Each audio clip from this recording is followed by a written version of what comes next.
তোমরা যারা ক্যালকাটা ইউনিভার্সিটির আন্ডারে থার্ড সেমিস্টারের ছাত্রছাত্রী আছো এবং তোমাদের ইতিহাস সাবজেক্টটা মাইনর সাবজেক্ট হিসাবে আছে, তোমাদের জন্য আজকের ক্লাসটা খুবই গুরুত্বপূর্ণ। আজকের ক্লাসে তোমাদের 100% কমনযোগ্য থার্ড সেমিস্টার ইতিহাস মাইনরের সাজেশন নিয়ে আলোচনা করব। তবে তার আগে তোমাদের বিগত বছরের প্রশ্নপত্রটা একটু দেখাবো, অর্থাৎ তোমাদের একটা ধারণা এসে যাবে যে বিগত বছরে কোন প্রশ্নগুলো এসেছিল এবং এবারে কোন প্রশ্নগুলো আসতে পারে। দেখো, এটা 2024 সাল, অর্থাৎ বিগত বছরের প্রশ্নপত্র। এবং প্রথমে তোমাদের এমডিসি কোর্সের যারা স্টুডেন্ট আছো তোমাদের দেখাচ্ছি, তারপরে অনার্সের স্টুডেন্টদের দেখাবো। দেখো, এমডিসি কোর্সের কোশ্চেনে কি দেওয়া হয়েছিল, এখানে 5 নম্বরের প্রশ্ন দেওয়া হয়েছিল যে প্রস্তর যুগকে কটি পর্যায়ে ভাগ করা যায়, এদের কি নামে অভিহিত করা যায়, দুটি ভারতীয় প্রস্তরযুগীয় প্রত্নস্থলের নাম লেখো। একটু যদি দেখো, এই কোয়েশ্চেনটা একটু কঠিন টাইপের প্রশ্ন, প্রত্যেকের কাছে এটা একদম সহজ প্রশ্ন নয়, একটু কঠিন টাইপের প্রশ্ন। আর যারা একটু সিলেবাসটাকে ডিপলি পড়বে, সাজেশন ভিত্তিক না পড়ে সিলেবাসটাকে ডিপলি পড়বে, তারা কিন্তু এই প্রশ্নের উত্তর আবার খুব সহজে দিতে পারবে।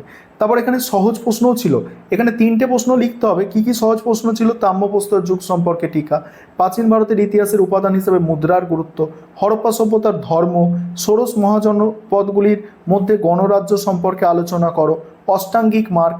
এখানে যদি দেখো, এই ক্ষয়ের দাগের প্রশ্ন, গয়ের দাগের প্রশ্ন, ঘর দাগের প্রশ্ন, চয়ের দাগের প্রশ্ন, এই 3টে প্রশ্ন একদম সাজেশন ভিত্তিক পড়লে, 4টে প্রশ্ন সাজেশন ভিত্তিক পড়লে তোমরা 3টে প্রশ্নের অ্যান্সার কিন্তু দিয়ে আসতে পারতে গতবারে, ঠিক আছে, গতবারের কোয়েশ্চেন পেপার অনুযায়ী। এবারে এখানে গতবারে 10 নম্বরের প্রশ্ন দেওয়া হয়েছিল প্রাচীন ভারতের ইতিহাসের পুনর্নির্মাণে লেখমালার গুরুত্ব, বৈদিক যুগের চতুরাশ্রম প্রথা, আজীবিক ধর্ম, সঙ্গম সাহিত্য, এগুলো 10-এ দেওয়া হয়েছিল। 20-তে দেওয়া হয়েছিল প্রাচীন ভারতের ইতিহাসে পুনর্নির্মাণে দেশীয় সাহিত্যের গুরুত্ব, হরপ্পা সভ্যতার নগরের বৈশিষ্ট্য, ঋগ বৈদিক যুগের রাজনৈতিক অবস্থা আলোচনা করো এবং ভারতের দ্বিতীয় নগরায়নের পশ্চাতে কী কী কারণ ছিল। মূল কথা, তোমরা যারা এবারে এমডিসি কোর্সে পরীক্ষা দিতে চলেছো থার্ড সেমিস্টারে, তোমরা এই কোয়েশ্চেনগুলো স্কিপ করে যাবে, এখান থেকে কোনো প্রশ্ন তোমাদের আর আসবে না, এটা মাথায় রাখতে হবে। এবারে অনার্সের কোয়েশ্চেন পেপার দেখো, অনার্সের কোয়েশ্চেন পেপার দেখো। এবং আরেকটা কথা মাথায় রাখবে, তোমরা যারা এমডিসি কোর্সের স্টুডেন্ট, তোমরা গতবারে যে প্রশ্নপত্র, সেই প্রশ্নপত্রে এমডিসি স্টুডেন্ট হলে অনার্সের কোয়েশ্চেন পেপারটা দেখবে, তোমাদের জন্য অনার্সেরটা ইম্পর্টেন্ট। এবং অনার্সের তোমরা যদি ছাত্রছাত্রী হও, তাহলে তোমরা এমডিসির কোয়েশ্চেন পেপারটা গতবারে দেখবে, তোমাদের জন্য কিন্তু ওগুলো ভালো প্রশ্ন। এবার অনার্সে কী কী প্রশ্ন এসেছিল? প্রাচীন ভারতের ইতিহাসের উপাদান হিসেবে প্রশস্তির গুরুত্ব এসেছিল। তোমরা যারা এমডিসি স্টুডেন্ট, এগুলো তোমাদের দেখে যেতে হবে। মেহেরগড় সংস্কৃতি সম্পর্কে কী জানো, হরপ্পার নগর পরিকল্পনা, সভা সমিতির বৈশিষ্ট্য, অষ্টাঙ্গিক মার্গ, আজীবিক ধর্ম সম্পর্কে টিকা। একটা জিনিস খেয়াল করো, এখানে কিন্তু কোনো প্রশ্ন, 5 নম্বরের কোনো প্রশ্ন অনার্সে যেগুলো এসেছিল, কিন্তু এখানে এমডিসি কোর্সে সেই প্রশ্নগুলো আসেনি, এটাও তোমাদের মাথায় রাখতে হবে। এটা তোমাদের দেখিয়ে দিলাম এবং প্রমাণিত। তারপরে অনার্সের যারা ছাত্রছাত্রী, তোমাদের 10-এ কী এসেছিল? শিল্প ও বাণিজ্যের বিশেষ উল্লেখ সহ হরপ্পা সংস্কৃতির অর্থনৈতিক দিক, পরবর্তী বৈদিক যুগের রাজনৈতিক অবস্থা ঋগ বৈদিক যুগের তুলনায় কীভাবে পৃথক ছিল, বৌদ্ধ জৈন ধর্মের পার্থক্য, সহজ প্রশ্ন ছিল। খ্রিস্টপূর্ব 6ষ্ঠ শতকে ভারতে প্রতিবাদী ধর্ম আন্দোলনের সাফল্যের কারণ, এটাও সহজ প্রশ্ন ছিল। তারপরে দেখো, তারপরে বিভাগ গয়ে কি? প্রাচীন ভারতের ইতিহাস রচনায় দেশীয় সাহিত্যিক উপাদানের গুরুত্ব আলোচনা করো, বৈদিক যুগে বর্ণ ব্যবস্থার বিবর্তন আলোচনা করো, ঋগ বৈদিক যুগ থেকে পরবর্তী বৈদিক যুগের ধর্মচারণের পরিবর্তন আলোচনা করো, আর সাম্রাজ্যবাদী শক্তি হিসাবে মগধের উত্থানকে তুমি কিভাবে ব্যাখ্যা করবে। এটা গেল। এবার আরেকটা বিষয় দেখবে, আরেকটা বিষয় হচ্ছে তোমাদের একবারই পরীক্ষা হয়েছে, তোমরা যারা থার্ড সেমিস্টার পরীক্ষা দেবে একবারই তোমাদের গতবারে পরীক্ষা হয়েছে। আর এই যে কোশ্চেন পেপারটা এখন দেখছো, এই কোশ্চেন পেপারটা হচ্ছে প্রথম সেমিস্টার, ভালো করে শুনবে, প্রথম সেমিস্টারের 2023 সালের প্রশ্নপত্র, এবং তাদের সঙ্গে তোমাদের থার্ড সেমিস্টারের সিলেবাস মাইনরের কিন্তু এক। তাদের কি প্রশ্ন এসেছিল একটু দেখে নাও, তাহলেই বুঝতে পারবে। দেখো, প্রাচীন ভারতবর্ষের নব্যপ্রস্তর যুগ সম্পর্কে টিকা, প্রাচীন ভারতের ইতিহাসের উপাদান হিসাবে বৈদিক সাহিত্যের গুরুত্ব, বৈদিক যুগে জাতিভেদ প্রথা, ষোড়শ মহাজনপদ, ভারতবর্ষের ওপর আলেকজান্ডারের আক্রমণের প্রভাব, গান্ধার শিল্পের ওপর টিকা।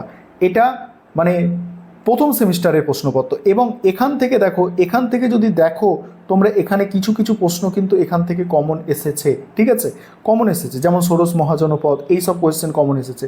বড় প্রশ্ন যদি তোমরা এখানে দেখো, বড় প্রশ্ন দেখো, শিল্প ও বাণিজ্যের বিশেষ উল্লেখ সহ হরপ্পা সংস্কৃতি, ঠিক আছে, পরবর্তী বৈদিক যুগের রাজনৈতিক অবস্থা ঋগ বৈদিক যুগের তুলনায় কিভাবে পৃথক ছিল, বৌদ্ধ ধর্ম জৈন ধর্মের পার্থক্য। দেখো এটা প্রথম সেমিস্টারের প্রশ্ন। এবং থার্ড সেমিস্টারে তোমরা যদি দেখো, তোমরা দেখো এখানে দেখো বৌদ্ধ ধর্ম জৈন ধর্মের মধ্যে পার্থক্য, এটা কিন্তু এসেছিল। ঠিক আছে, বৌদ্ধ ধর্ম জৈন ধর্মের মধ্যে পার্থক্য এসেছিল। ঠিক আছে, অর্থাৎ প্রথম সেমিস্টারের প্রশ্ন থেকে প্রশ্ন এসেছিল। তাই এটা একটু খেয়াল রাখবে যে তোমরা যে কোয়েশ্চেন পেপারটা গতবারে হয়েছে সেটা বাদে বাকি কোয়েশ্চেন পেপারগুলো একটু দেখে গেলে ওখান থেকেই অনেক কমন পেয়ে যাবে। তারপর দেখো হরপ্পার নগর সভ্যতার প্রধান বৈশিষ্ট্য, আর্য সমস্যা, এগুলো একটু দেখে নাও। এবং এটা হচ্ছে 2024 সালের প্রথম সেমিস্টারের প্রশ্নপত্র। ঠিক আছে, এটাও তোমাদের একটু দেখে যেতে হবে। ঠিক আছে, এগুলো দেখিয়ে তো দিলাম। এরপরে তোমাদের জন্য যে সাজেশান তৈরি করা আছে, স্পেশাল সাজেশান, সেটা দেখে নাও, তাহলে তোমরা বুঝে যাবে। আর বিগত বছরের প্রশ্নগুলো দেখার দরকার ছিল বলে আজকে তোমাদের একটু দেখিয়ে দিলাম। এবার তোমরা সম্পূর্ণ সাজেশান দেখে নাও। দেখো 10 নম্বর এবং 20 নম্বরের জন্য যে প্রশ্নগুলো তৈরি করবে, প্রথম প্রশ্ন হচ্ছে প্রাচীন ভারতের ইতিহাসের উপাদান হিসাবে দেশীয় সাহিত্যের গুরুত্ব আলোচনা করো। এর সঙ্গে অথবা প্রশ্ন হিসাবে আসতে পারে প্রাচীন ভারতের ইতিহাস চর্চায় প্রত্নতাত্ত্বিক ও সাহিত্যিক উপাদানের তুলনামূলক গুরুত্ব লেখো। পরের প্রশ্ন আছে দেখো হরপ্পা সভ্যতার পতনের সম্ভাব্য কারণগুলি আলোচনা করো। হরপ্পা সভ্যতার পতনের কারণ মোস্ট ইম্পর্টেন্ট প্রশ্ন, একদমই মোস্ট ইম্পর্টেন্ট প্রশ্ন, পরীক্ষায় অবশ্যই আসবে। পরের প্রশ্ন হরপ্পা সভ্যতার নগর পরিকল্পনার বৈশিষ্ট্য আলোচনা করো। এই প্রশ্নটাও খুবই গুরুত্বপূর্ণ প্রশ্ন। পরের প্রশ্ন দেখো, পরের প্রশ্ন হচ্ছে ঋগ বৈদিক যুগের অর্থনৈতিক জীবন সংক্ষেপে উল্লেখ করো। পরবর্তী বৈদিক যুগে কী কী পরিবর্তন বা উন্নতি ঘটেছিল। তারপরের প্রশ্ন আছে প্রাচীন ভারতে বৌদ্ধ ও জৈন ধর্মের মধ্যে মৌলিক পার্থক্যগুলি নিরূপণ করো। কি বললাম? প্রাচীন ভারতে বৌদ্ধ ও জৈন ধর্মের মধ্যে মৌলিক পার্থক্যগুলি নিরূপণ করো। তারপরের প্রশ্ন প্রাপ্ত উপাদানের ভিত্তিতে ভারতীয় উপমহাদেশে শিকারীজীবী ও খাদ্য সংগ্রাহক থেকে খাদ্য উৎপাদকের ভূমিকার রূপান্তর বিশ্লেষণ করো।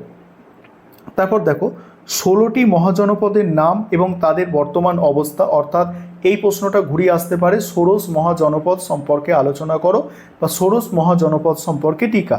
ঠিক আছে, পরের প্রশ্ন দেখো মগধ সাম্রাজ্যের উত্থানের কারণ, মগধের উত্থানের কারণ। নেক্সট আছে সঙ্গম সাহিত্য সম্পর্কে আলোচনা করো। দক্ষিণ ভারতের সংস্কৃতির ওপর আদি সঙ্গম সাহিত্য কি আলোকপাত করে। নেক্সট তুমি কি মনে করো বর্ণ ও জাতি দুটি পৃথক ব্যবস্থা, এটা 10-এ দিতে পারে। তারপরে প্রাচীন ভারতের ইতিহাস পুনর্নির্মাণে লেখমালার গুরুত্ব। খ্রিস্টপূর্ব 6ষ্ঠ শতকে ভারতের প্রতিবাদী ধর্ম আন্দোলনগুলির সাফল্য নির্দেশ করো। তারপরে আর্য সমস্যা বিশ্লেষণ করো। হিস্ট্রি ইতিহাসের মধ্যে পার্থক্য, এটা 10-এ দিতে পারে। আর প্রাচীন ভারতের ইতিহাস পুনর্গঠনে প্রত্নতাত্ত্বিক উপাদানের গুরুত্ব কতখানি। এবার 5 নম্বরের প্রশ্নের সাজেশন দেখো। তোমাদের স্টাডি মেটেরিয়াল রেডি আছে, তোমরা যদি কেউ স্টাডি মেটেরিয়াল এখনও কিনতে চাও তাহলে স্ক্রিনে দেওয়া নম্বরে যোগাযোগ করে স্টাডি মেটেরিয়াল কিনতে পারো। আমাদের প্রতিটা সেমিস্টারে তোমরা স্টাডি মেটেরিয়াল পেয়ে যাবে। দেখো 5 নম্বরের প্রশ্ন যেগুলো তৈরি করবে, প্রথম প্রশ্ন প্রাচীন ভারতের ইতিহাস পুনর্গঠনে মুদ্রার গুরুত্ব। তারপর হচ্ছে অষ্টাঙ্গিক মার্গ বলতে কী বোঝো। তারপরের প্রশ্ন হরপ্পা সভ্যতার ধর্ম সম্পর্কে আলোচনা করো। প্রাচীন ভারতের ইতিহাসের উপাদান হিসাবে প্রশস্তি। নেক্সট আছে দেখো ভারতের মধ্যপ্রস্তর যুগ বা মাইকোলিথ সংস্কৃতির বৈশিষ্ট্য, মধ্যপ্রস্তর যুগ বা মাইকোলিথ সংস্কৃতির বৈশিষ্ট্য। তারপর হচ্ছে দেখো ঋগ বৈদিক সমাজে নারীর স্থান, ঋগ বৈদিক সমাজে নারীর স্থান। বৈদিক যুগের চতুরাশ্রম প্রথা, বৈদিক যুগের চতুরাশ্রম প্রথা। নেক্সট হচ্ছে আজীবিক ধর্ম, সভা সমিতি, গান্ধার শিল্প আর তাম্রপ্রস্তর যুগ সম্পর্কে টিকা লেখো। নেক্সট হচ্ছে হরপ্পার নগর পরিকল্পনার ওপর টিকা। কাদের আর্য বলা হয় বা আর্য সমস্যা, ষোড়শ মহাজনপদ ও গণরাজ্য। এই হচ্ছে তোমাদের সম্পূর্ণ সাজেশন।